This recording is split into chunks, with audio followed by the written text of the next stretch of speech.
Chapter 11. We Rule the School. Finally, the big moment arrived. It was Andrea Young, of course, who read the 1,000,000th page. We all cheered when Miss Daisy went out in the hallway and filled in the top of the thermometer all the way up to the words 1,000,000. That Friday night, everybody in the whole school showed up at school. Can you believe it? I actually couldn't wait to get to school. On the weekend. When we got there, a big banner was hanging over the front door that said, "We read 1,000,000 pages" on it. Principal Klutz was waiting for us. He was wearing a gorilla suit, just like he promised.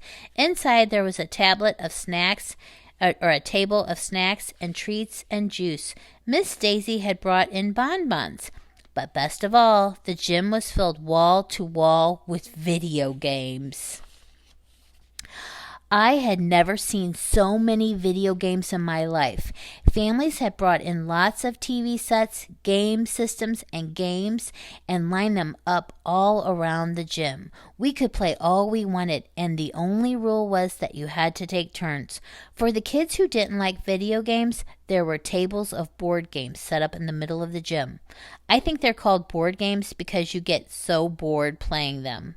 I played just about every video game in the school. Or in the gym. After a few hours of staring into screens, I had a splitting headache. My hands hurt, and I thought my eyes were going to fall out of my head. It was the greatest night of my life. Chapter 12. Poor Miss Daisy. Monday at school, we had social studies. Miss Daisy said that she was really sorry, but she didn't know anything at all about social studies and that we would have to help her. I don't even know the name of the first president of the United States, she told us. You don't? We all said. I haven't a clue. It was George Washington, we all shouted. Really? Miss Daisy said with a wink. Never heard of him.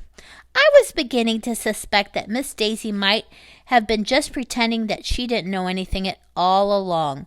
One day I caught her looking at a piece of paper and her eyes were moving back and forth like she was watching a ping pong game. Hey, you're reading, I said. I am not, she insisted.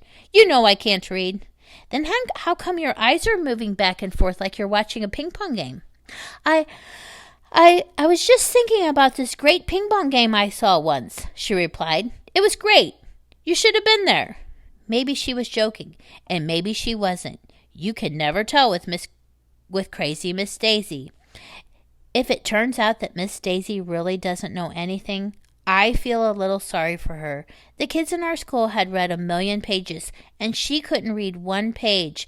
The kids in our class knew how to spell and do arithmetic and social studies. She hardly knew anything at all. Don't feel bad, Miss Daisy, I told her.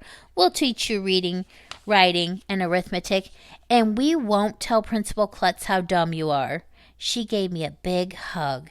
It will be hard work teaching Miss Daisy everything that she doesn't know. I think that by the end of the year, if the whole class works together, we just might bring her up to second grade level.